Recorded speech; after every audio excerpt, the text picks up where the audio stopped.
and welcome back to a new video.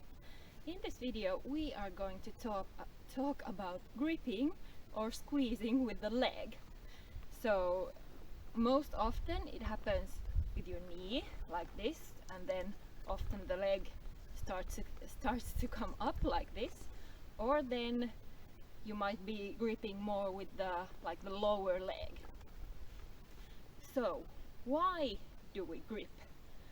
Often it is because of the lack of balance, and maybe we are a little bit insecure with our seat. So that's why we're trying to hold on to the saddle a little bit, especially beginner riders. It's quite common. And then when you start to find your balance and find stability in the saddle, it becomes easier, and then you can stretch your legs and let them hang down better. And other reason for gripping and the leg coming up when we're riding is also that the horse might not be moving forward enough, maybe a little bit lazier horse, and then we start just squeezing and trying to keep the horse moving, and then what actually happens is that the horse wants to move less and less because we are there all the time and making things difficult for him, and he cannot move forward when we are so tight in the saddle. So how do we stop ourselves from gripping? First, we need to find a balanced seat in the saddle, and I have many videos about that. And then of course we need to make the horse moving forward, and we actually want to make ourselves want to want the horse to go forward, because if we are a little bit insecure, maybe a little bit scared, then we might be just kind of keeping our brakes on all the time and not really even letting the horse to go forward. So we actually need to want the horse to move forward. So how to stop gripping? This is an exercise you can do standing or even out of the saddle or when the horse is walking.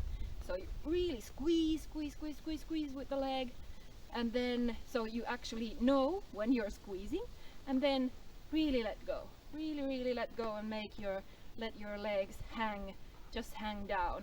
We don't want them too relaxed either. We want to have that appropriate tone in our muscles, so we can keep our legs still in a good position, because if they're too relaxed, then they're gonna be like this.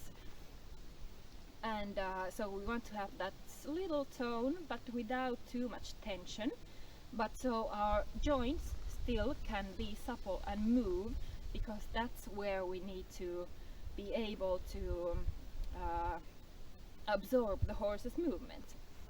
So squeeze and let go, and then you can do it again, squeeze and then let go, just so you know when you're squeezing and how that feels, and then how you can actually let your legs just relax and just sit on your seat bones.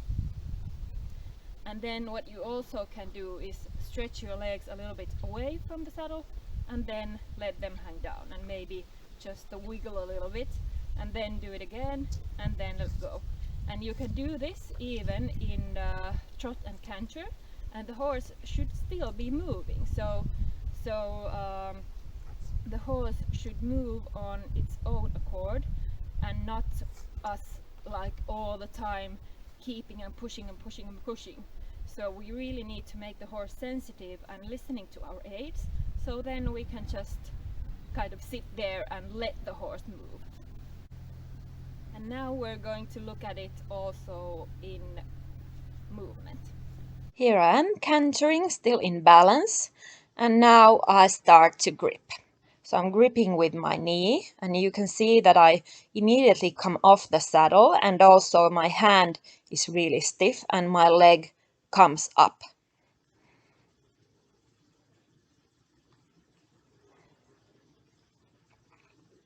Now I find my balance and then I do it again.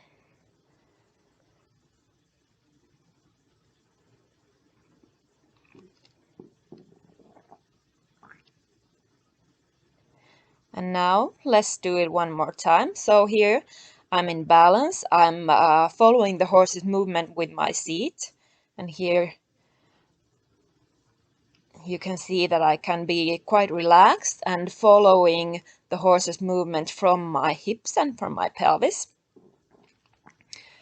And now comes a not very good flying change. There it goes.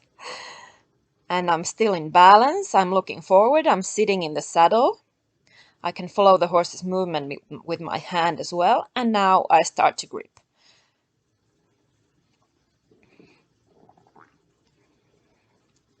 And I have to do quite a lot of work to keep the horse going now, because I kind of have the brakes on all the time.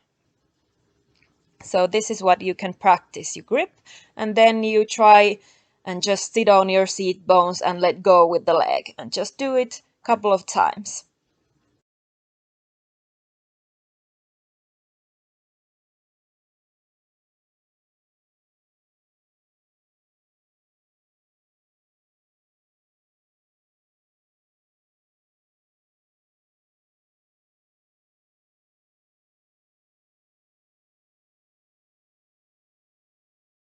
And what I would definitely also recommend is that you train your balance, your core stability, and also your suppleness and flexibility also off the horse, especially your mobility around your hips and pelvis, because that will help you to be able to follow the horse's movement better, and also possibly help with the problem of gripping with your legs. So I hope this video was helpful. Remember to subscribe if you haven't already, if you like my content, and I think I'll see you in the next video.